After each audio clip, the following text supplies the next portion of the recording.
L'un des plus grands prophètes que l'Amérique ait jamais produit est le défunt prophète de Dieu appelé William Branham. Dieu l'a utilisé avec puissance, d'une manière extraordinaire. Avant lui comme après lui, aux États-Unis, personne n'a été utilisé par Dieu avec une telle puissance que lui. Personne. N'essayez pas de faire quelque chose à quoi Dieu ne vous a pas appelé. L'un des plus grands prophètes que l'Amérique ait jamais produit est le défunt prophète de Dieu appelé William Branham, puissamment et extraordinairement utilisé par Dieu. Avant lui comme après lui, aux États-Unis, personne n'a été utilisé par Dieu avec une telle puissance que lui. Personne. Lors d'une réunion publique dont j'ai vu la vidéo, l'auditorium était plein à craquer, et une femme était assise au premier rang avec un énorme goitre au cou. Frère Branham prêchait, et de temps à autre, son regard se posait sur cette femme, puis il continuait à prêcher. Soudain, il s'arrêta. Il s'avança vers le bord de l'estrade, regarda la femme et lui dit « Si vous croyez que je suis un prophète envoyé par Dieu, votre mère vit dans telle maison, au numéro correspondant, dans telle rue, dans telle ville, dans cet état précis, avec ce code postal et ce numéro de téléphone. Si vous croyez que tout cela est vrai, vous serez guéri à l'instant même. » Alors la femme ouvrit la bouche. Frère Branham tendit la main, la toucha, et le goitre éclata, puis elle fut guérie instantanément. Il lui dit ensuite d'appeler sa mère immédiatement. Elle alla appeler sa mère, et sa mère fut guérie au même instant où frère Branham avait prononcé la parole. Qui d'autre, selon votre souvenir, a été utilisé par Dieu de cette manière aux États-Unis? Puissant prophète de Dieu. Mais il commit une erreur qui conduisit à sa mort prématurée. Il s'introduisit dans l'office d'enseignant. En conséquence, il enseigna de fausses doctrines. Avez-vous déjà entendu parler de cette doctrine appelée « Au nom de Jésus seulement » ?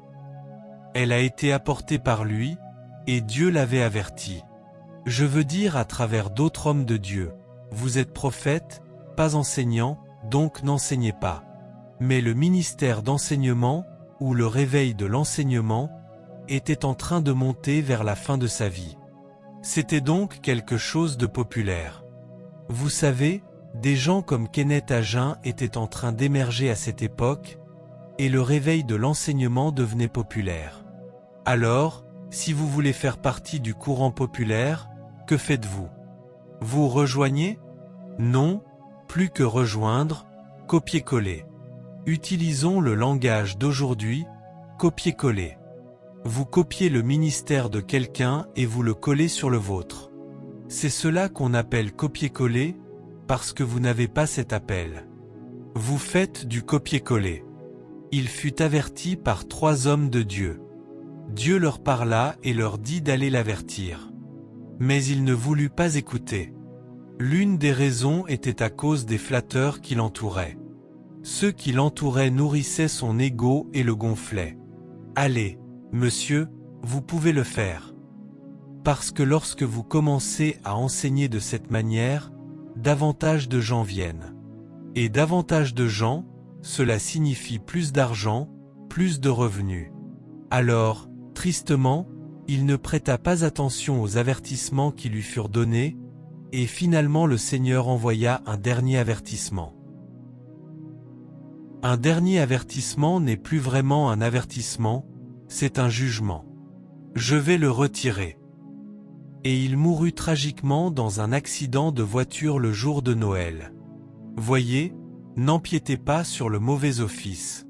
Où que vous soyez, quoi que vous fassiez, que ce soit grand ou petit, soyez fidèle à ce à quoi vous avez été appelé. Soyez fidèle. Voyez, par exemple, maintenant je vois un merveilleux miracle dans cette église, dans ce centre de miracles. Un miracle. Il y a des caméras, mais pas de caméraman. Voyez à quel point c'est miraculeux, une caméra intelligente. Et la raison pour laquelle ils ne sont pas là, c'est que je reste planté à la même place, donc, comme je ne bouge pas, ils ont décidé de faire une pause. Enfin, qu'est-ce que je disais? 1. Être fidèle à ce à quoi Dieu. Oui. D'accord. Ah oui, c'est vrai. Merci. D'accord. Donc, j'étais. D'accord. S'il y avait une caméra, qui est censée être ici. Pas de caméraman. C'est vous qui êtes censé être là, mais vous êtes là-bas. D'accord. Maintenant, cette petite chère jeune fille, comment t'appelles-tu? Anna. Anna. Annalie, maintenant. D'accord, tu es ici. Très bien. Ce n'est pas grave. Assieds-toi. Je ne vais nulle part. Et toi, comment t'appelles-tu? Clifford. Clifford. Donc, Clifford et Annalie. Ainsi, ces deux jeunes personnes accomplissent un ministère discret. Ce n'est pas un ministère public, mais elles l'accomplissent fidèlement pour le Seigneur. Et ce genre de ministère caché, quoi qu'elles fassent fidèlement, cela est compté comme étant égal à ce que je fais publiquement. C'est la même chose. Quand le Seigneur m'a appelé pour la première fois à commencer un ministère télévisé en 1998, il m'a dit que chaque âme sauvée au moyen de votre programme, je les ajouterai au compte de tous ceux qui ont travaillé sur ce projet. Waouh!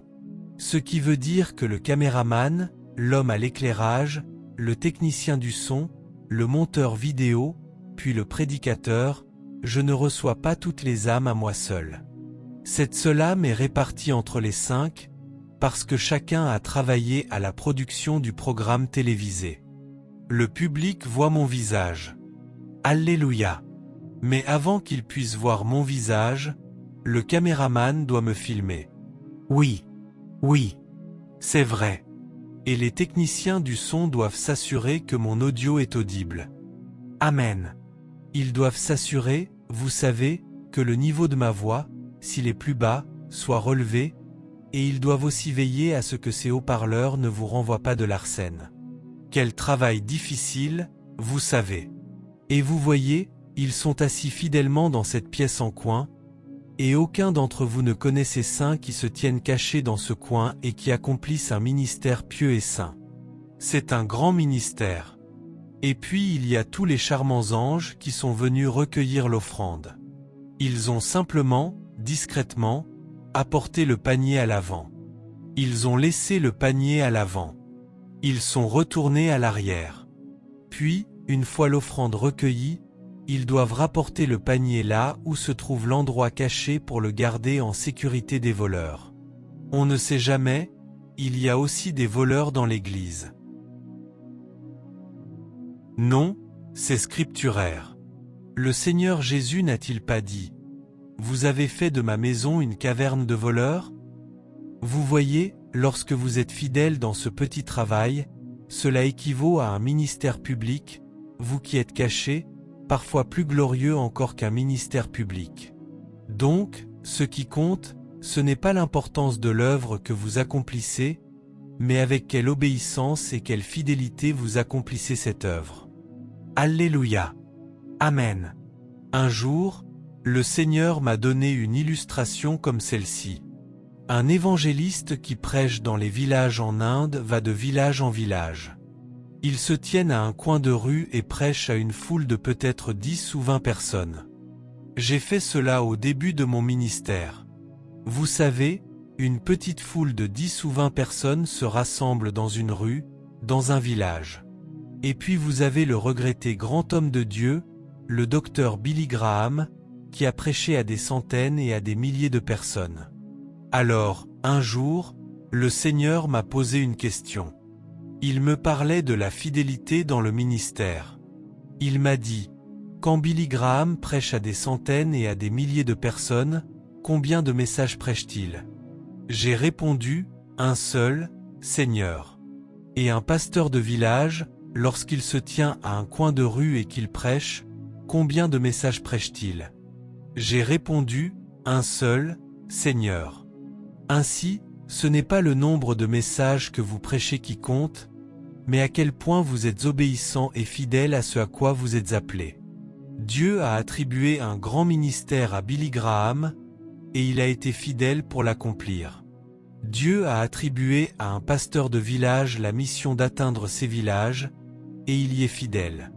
Quoi que vous fassiez, même si vous êtes concierge dans l'église, que votre travail consiste à passer l'aspirateur après le départ de tout le monde, personne ne voit le travail que vous faites, mais les yeux du Seigneur regardent.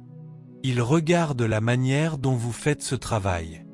Il regarde si vous nettoyez fidèlement le sol, si vous passez l'aspirateur, si vous nettoyez les toilettes. C'est la fidélité qui compte. Amen. Amen.